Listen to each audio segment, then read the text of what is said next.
नमस्कार प्रिय मित्रों, हमारे प्रभुवाणी चैनल में आप दर्शकों का बहुत बहुत स्वागत है। मित्रों, मैं आपको बताऊंगा कि द्रौपदी का जन्म किस प्रकार हुआ।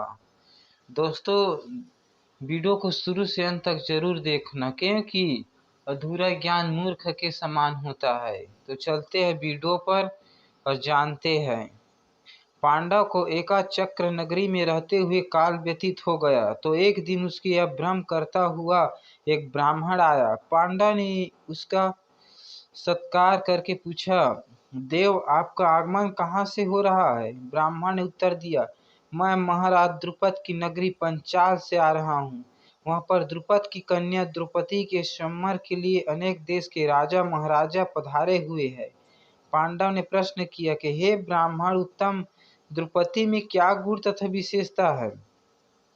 ब्राह्मण बोला, पांडवगण गुरु द्रोण से पराजित होने के उपरांत महाराज द्रुपद अत्यंत लज्जित हुए और उन्हें किसी प्रकार से नीचा दिखाने का समय उपाय सोचने लगे। इसी चिंता में एक बार घूमते हुए कल्याणी नगरी के ब्राह्मण की बस्ती में जा पहुँचे। उनकी भेंट याज तथा उपयाज नामक महान कर्मकांठी ब्राह्मण भाइयों से हुई। राजा द्रुपद ने उसकी सेवा करके उन्हें प्रसन्न कर लिया।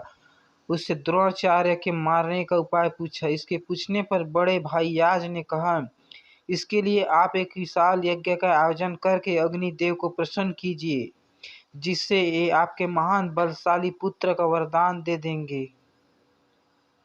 महाराज ने याज और उपयाज से उसके कहे अनुसार यज्ञ कराया। उसके यज्ञ से प्रसन्न होकर अग्निदेव ने उन्हें एक ऐसा पुत्र दिया जो संपूर्ण आयुध एवं कवच कुंडल से युक्त था। उसके पश्चात उस यज्ञ कुंड में एक कन्या उत्पन्न हुआ, जिसके नेत्र खिले हुए कमल के समान दिखाई दे रहे थे। बाहें चंद्रमा के समान वक्र थी। उसका वर्ण श्यामल था। उसके उत्पन्न होते ही एक आकाशवाणी हुई कि इस बालिका का जन्म क्षत्रिय के संहार और कौरव के विनाश के हेतु हुआ है। बालक का नाम दुष्टधुमन, बालिका का नाम कृष्णा रखा गया। द्रुपद ने दुष्टधुमन को शिक्षा के लिए द्रोणाचार्य के पास भेज दिया और द्रोणाचार्य अपनी समस्त शत्रुता का त्याग कर उस बालक को विद्या प्रदान करने लगे।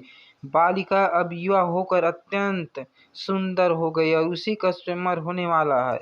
उस ब्राह्मण के प्रस्थान करने के पश्चात पांडव से भेंट करने वेद व्यास जी आ पहुंचे। वेद व्यास ने पांडव को आदेश दिया कि तुम लोग पंचाल चले जाओ। वहां द्रुपद कन्या पंचाली का स्वयंवर होने जा रहा है। वह कन्या तुम लोगों की सर्वथा योग्य है, क्योंकि पूर्व जन्म में उसने भगवान शंकर की तपस्या की थी। उसकी तपस्या से प्रसन्न होकर शिव जी ने उसे अगले जन्म में 5 उत्तम पति प्राप्त होने का वरदान दिया था। यह देवी स्वरूपा बालिका सब भांति से तुम लोगों के योग्य ही है।